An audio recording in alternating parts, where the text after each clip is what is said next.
సింగయ్య మృతి కేసులో జగన్ రెడ్డిపై కేసు నమోదు. సింగయ్య మృతికి కారకుడు జగన్ రెడ్డి అనంటూ పేర్కొన్న పోలీసు వర్గాలు.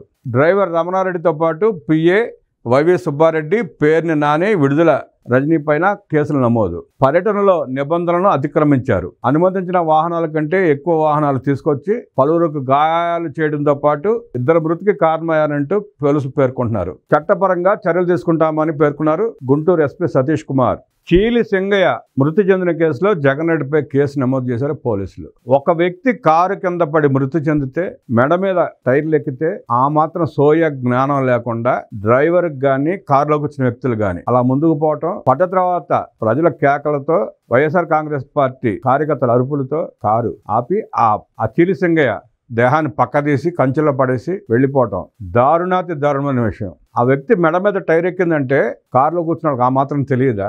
లేదు పొరపాటున ప్రమాదం జరిగింది అనుకున్న వెంటనే వాహనాన్ని ఆపి వేరే వాహనంలో హాస్పిటల్కి పంపించడం, అతని క్షేమ సమాచారాలు తెలుసుకున్న బాధ్యత జగన్మోహన్ రెడ్డికి లేదా? అంత నిరంకుశత్వమా, రాక్షసత్వమా? ఎప్పుడో సంవత్సరం క్రితం చనిపోయిన వ్యక్తి కుటుంబాన్ని పరామర్శించడానికి వెళ్ళటం, రౌడీ షీటర్ అయిన ఆ నాగమల్లేశ్వర విగ్రహాన్ని ఆవిష్కరించడం జగన్మోహన్ రెడ్డి అనే రాక్షసత్వాన్ని ప్రతిబింబిస్తున్నాయి. చీలి సింగయ్య కూడా నీ పార్టీ కార్యకర్తనే కదా, మరి ఎందుకు పరామర్శించలేదు? ఎందుకు స్టేట్మెంట్ ఇవ్వలేదు? ఆ మరునాడు ఎప్పుడో సాక్షి విలేకరులను కూర్చోబెట్టుకుని గంటకు పైగా ఉపన్యాసం ఇచ్చాడు. చీలి సింగయ్య పేరు ఎక్కడ ఎత్తలా, సత్యనపల్లిలో చనిపోయిన కార్యకర్త పేరు ఎక్కడ ఎత్తలా. ఈ ఘటన మీద వైఎస్ఆర్ కాంగ్రెస్ పార్టీలో ఉన్న సీనియర్ నేతలు కూడా అవాక్కైపోయి మదన పడుతున్నారు. ఏంటి రాక్షసత్వం? స్పందించకపోవడం ఏంటి? ఎప్పుడో చచ్చిపోయిన కార్యకర్త కుటుంబాన్ని పలకరించడానికి వెళ్తే 2 కార్యకర్తలను పొట్టన పెట్టుకుంటావు ఆ జగన్ రెడ్డి అంటూ రాష్ట్ర ప్రజలు నిలదీస్తున్నారు. సిగ్గు లేకుండా ఆ కారులో కూర్చుని స్పందించకుండా ఇప్పటిదాకా వైవి సుబ్బారెడ్డి కానీ, అంబటి రాంబాబు కానీ, విడుదల రజనీ కానీ స్పందించకుండా ఆ కుటుంబానికి డబ్బులు ఇచ్చామంటూ చేసిన వ్యాఖ్యలను కూడా ప్రజలు చేదరించుకుంటున్నారు. ఒక వ్యక్తి ప్రాణం తీసి అంబటి రాంబాబు ఇంకా ముందుకెళ్ళిన తర్వాత పోలీసులను తోసేస్తూ, డిఎస్పీ మీద ఫైర్ అవుతూ, బారికేట్లు తోసేస్తూ చేసిన వీరంగం కూడా చూసాం. సిగ్గు లేదా అంబటి రాంబాబు? నీకు నువ్వు మనిషివేనా? నీకు బాధ్యత లేదా? నీ నియోజకవర్గంలో ఒక ఓటరు నీ కారు కింద పడి చనిపోతే మీకు బాధ్యత లేదా? స్పందించరా? నిరుపేద దళితుడని చెప్పి మీకు చులకన? ఎంతమంది దళితుల ప్రాణాలు తీస్తారయ్యా మీరు? ఈ కేసులో చీలి సింగయ్యని దారుణంగా కారుతో తొక్కించి చెప్పిన కేసులో జగన్మోహన్ రెడ్డిని, అంబటి రాంబాబుని, విడుదల రజనీని, వైవి సుబ్బారెడ్డిని వెంటనే అరెస్ట్ చేయాలని చెప్పి ప్రజలు డిమాండ్ చేస్తున్నారు. ప్రజల కళ్ళ ముందు కార్యకర్తల సాక్షిగా జగన్మోహన్ రెడ్డి చేసిన హత్యాకాండని ప్రభుత్వం కూడా సీరియస్ గా తీసుకుని వెంటనే తగిన సెక్షన్లు నమోదు చేసి అరెస్ట్ చేయాలి. ఆ కారులో ఎవరెవరు ఉన్నారో డ్రైవర్ తో పాటు ప్రయాణించిన జగన్మోహన్ రెడ్డిని తదితరులను అరెస్ట్ చేయాలి వెంటనే. అలాగే సత్తెనపల్లిలో చనిపోయిన కార్యకర్త మృతి కూడా వాళ్లే బాధ్యులు. డ్రైవర్ని అరెస్ట్ చేసి మామా అనిపించడం కాదు, ఆ సంఘటనలో పాల్గొన్న ప్రతి ఒక్కరిని అరెస్ట్ చేయాలి. చేసిన పనికి పశ్చాత్తాపం కూడా లేదు అంటూ మండిపడ్డారు మంత్రి రవికుమార్. నీ పబ్లిసిటీ సెంట్ల కోసం నిండు ప్రాణాలు బలి తీసుకున్న దుర్మార్గుడు జగన్ రెడ్డి అంటూ మండిపడ్డారు మంత్రి రవికుమార్. పరామర్శించడానికి వెళితే హంగు ఆర్భాటం వేల మందా? ఎప్పుడో చనిపోయిన ఒకటి కుటుంబాన్ని పరామర్శించడానికి వెళ్తూ 2 నిండు ప్రాణాలను బలి తీసుకుంటారా? ఇదేం ప్రచారం పిచ్చ జగన్ రెడ్డి నీకు అంటూ మండిపడ్డారు మంత్రి రవికుమార్. ఆరోగ్యాంధ్రకు ప్రేరణ, యోగా ప్రజలను ఏకం చేసింది.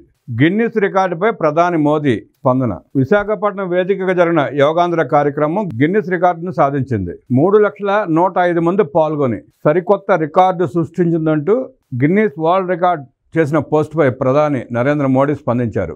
మోదీతో పాటు ముఖ్యమంత్రి నారా చంద్రబాబు నాయుడు, ఉప ముఖ్యమంత్రి పవన్ కళ్యాణ్, మంత్రి నారా లోకేష్ కూడా స్పందించారు. యోగా మరోసారి ప్రజలందరినీ ఏకం చేసిందని చెప్పి మోడీ పేర్కొన్నారు. యోగాని తమ జీవితంలో భాగస్వామ్యం చేసుకోవాలన్న ఏపీ ప్రజలను మోదీ అభినందించారు. విశాఖపట్నంలో జరిగిన యోగాంధ్ర కార్యక్రమం చాలా మందిని ఆరోగ్యవంతులుగా ఉంచేందుకు తోడ్పడుతుందని ఈ సందర్భంగా ప్రధానమంత్రి వ్యాఖ్యానించారు. యోగాంధ్రతో సరికొత్త చరిత్ర సృష్టించామన్నారు మంత్రి నారా లోకేష్. పాల్గొన్న ప్రతి ఒక్కరికి అభినందనలు తెలియజేశారు మంత్రి లోకేష్. యోగాంధ్ర ప్రపంచ రికార్డులను బ్రేక్ చేసి సరికొత్త చరిత్ర సృష్టించిందంటూ మంత్రి లోకేష్ సోషల్ మీడియా ప్లాట్ఫామ్ వేదికగా స్పందించారు. బ్రాండ్ విశాఖపట్నం వేదికగా ఈ ఘనత సాధించామన్నారు. ఈ కార్యక్రమాన్ని విజయవంతంగా నిర్వహించిన అధికారులకు, పాల్గొన్న ప్రజలకు ధన్యవాదాలు తెలిపారు లోకేష్. 3,01,05 మందితో యోగా నిర్వహించాం. ఆంధ్రప్రదేశ్ ప్రభుత్వం నిర్వహించిన యోగాంధ్రను గిన్నీస్ వరల్డ్ బుక్లో రికార్డు చేసిందంటూ ఆ సంస్థ చేసిన ట్వీట్ని రీట్వీట్ చేశారు నారా లోకేష్. పల్లెల రహదారులకు మహర్దశ. ఆగస్టు 15 నుంచి మహిళలకు ఉచిత బస్సు రవాణా సౌకర్యం. రాష్ట్ర వ్యవసాయ శాఖ మంత్రి కింజారపు అచ్చెన్నాయుడు ప్రకటన. 600 కోట్ల రూపాయలతో ప్రతి గ్రామానికి స్వచ్ఛమైన తాగునీరు అందిస్తామన్నారు మంత్రి. 3 విడతల్లో అన్నదాత సుఖీభావ.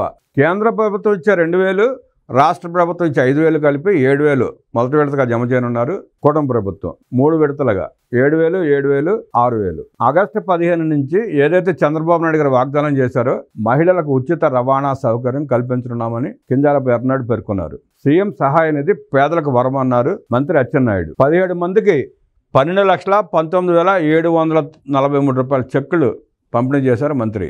నిర్వాసితులకు న్యాయం చేస్తామన్నారు కోడ లలిత్ కుమారి. శృంగారపుకోట మండలం ముషిడిపల్లికి చెందిన గిరిజన రైతులు నిర్వహించిన ర్యాలీలో రైతులను ఎస్కోట శాసనసభ్యులు కోడ లలిత్ కుమారి కలిశారు. ఈ సందర్భంగా బాధితులు ఎమ్మెల్యేతో మాట్లాడారు. 2007లో జిందాల్ అల్యూమినియం ఫ్యాక్టరీకి అతి తక్కువ ధరకు భూములు ఇచ్చామని, పరిశ్రమలో ఉద్యోగాలు కల్పిస్తామని యాజమాన్యం చెప్పిందన్నారు. నేటికి సుమారు 17 సంవత్సరాలు గడిచినా ఎటువంటి ఫ్యాక్టరీ పెట్టకపోగా భూములను ప్రైవేటు వ్యక్తులకు అధిక ధరకు అమ్ముకోవడంపై అభ్యంతరం వ్యక్తం చేశారు. తాము అభివృద్ధికి వ్యతిరేకం కాదని, భూమి ఇచ్చిన తమకు న్యాయం జరిగేలా చూడాలని ఎమ్మెల్యేని కోరారు. ఎమ్మెల్యే మాట్లాడుతూ జిందాల్ కంపెనీకి భూములు ఇచ్చిన భూ నిర్వాసితులందరికీ న్యాయం చేస్తామని, త్వరలో గ్రామాలలో అధికారుల సమక్షంలో గ్రామ సభలు నిర్వహించడం ద్వారా నిజమైన భూ నిర్వాసులను గుర్తిస్తామన్నారు.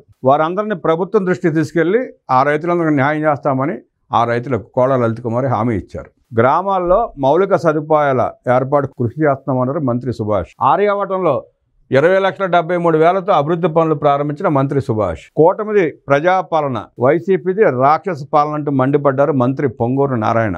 కూటమి ప్రభుత్వంలోనే బీసీలకు పెద్ద పీట వేస్తుందన్నారు మంత్రి సుభాష్. కష్టించి పనిచేసే నాయకులకు తగిన గుర్తింపు వస్తుందని మండపేట వ్యవసాయ మార్కెట్ కమిటీ చైర్మన్ ప్రమాణ స్వీకారోత్సవ మహోత్సవంలో పాల్గొన్న సుభాష్ పేర్కొన్నారు. నెల్లూరులో జరగబోయే రొట్టెల పండుగకు భారీగా ఏర్పాట్లు చేస్తోంది కూటమి ప్రభుత్వం. అధికారులతో సమీక్ష నిర్వహించిన మంత్రి పొంగూరు నారాయణ. నిరుపేద విద్యార్థులకు మాత్రమే విఆర్ హై స్కూల్లో ప్రవేశం ఉంటుందన్నారు మంత్రి పొంగూరు నారాయణ. నేటి తన ఉన్నత స్థితికి కారణమైన విద్యాబుద్ధులు నేర్పించిన విఆర్సీ పాఠశాల అభివృద్ధిని తన కర్తవ్యంగా బాధ్యతగా భావించి ఆధునీకరించామని మంత్రి పొంగూరు నారాయణ పేర్కొన్నారు. ఈ సందర్భంగా మంత్రి నారాయణ మాట్లాడుతూ చంద్రబాబు నాయుడు గారు ప్రవేశపెట్టిన P4 కార్యక్రమాన్ని ఆదర్శంగా తీసుకుని విఆర్సీ స్కూల్ని ఆధునీకరించి అత్యాధునిక సదుపాయాలు కల్పించడం నా బాధ్యతగా గుర్తించి విఆర్సీ హై స్కూల్ని అభివృద్ధి చేశారంటూ తెలిపారు పొంగూరు నారాయణ.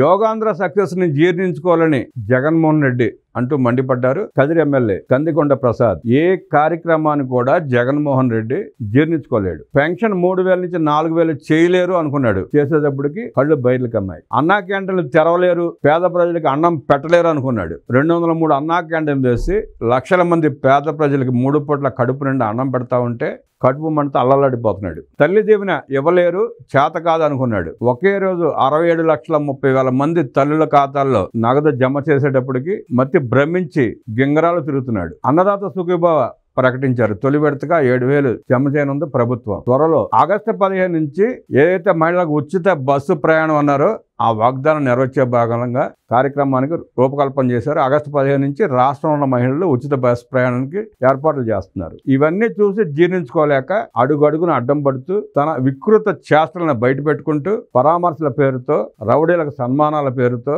దండలేసే కార్యక్రమాన్ని చేపట్టి ఎప్పుడో చచ్చిపోయిన వాళ్ళ కోసం కొత్తగా మళ్ళీ మనుషులు చంపుకుంటా తొక్కుంటా వెళ్తున్నాడు. జగన్మోహన్ రెడ్డి 2.0 చూపిస్తా అన్నాడు. ప్రోమో చూపిస్తున్నాడు. ఎప్పుడో అధికారంలోకి వచ్చినాక చూపించేది వేరే రకంగా ఉంటుంది. ఇప్పుడు నా ప్రోమో చూడండి అని మనం చూసాం. ఆ వికృత యాత్రలో 2 ప్రాణాలను బలి తీసుకోవడం, అది మనుషులను చంపడమే, తొక్కుకుంటా వెళ్ళడమే జగన్ 2.0 కార్యక్రమం. అధికారంలో లేకపోతే ఈ రకంగా చంపుకుంటే వెళ్తున్నాడు. పొరపాటున మళ్ళీ మోసపోతే రాష్ట్రం అంతా శ్మశానమే. అందరిని తొక్కుకుంటా లేపుకుంటూ పోయి రాష్ట్రాన్ని ఆక్రమించుకుని శ్మశానంలో కూర్చొని ఫిడేలు వాయించుకుంటూ ఉంటాడు. అది ఆయన ఉద్దేశం. రాష్ట్రాన్ని అభివృద్ధి చేసే నేత కావాలో, రాష్ట్రాన్ని శ్మశానం చేసి ఫిడేలు వాయించుకునే జగన్మోహన్ రెడ్డి కావాలో ప్రజలంటే ఏదైతే గతంలో తనకేసిన 39% ఓట్లు వేసిన ప్రజలు ఉన్నారో వాళ్ళు తెలుసుకోవాలి. వాళ్ళలో మార్పు రావాలి. మీ పిల్లలకు ఉద్యోగాలు కావాలా, మీ పిల్లలను సైకోలుగా తయారు చేసే జగన్మోహన్ రెడ్డి కావాలా, తేల్చుకోండి.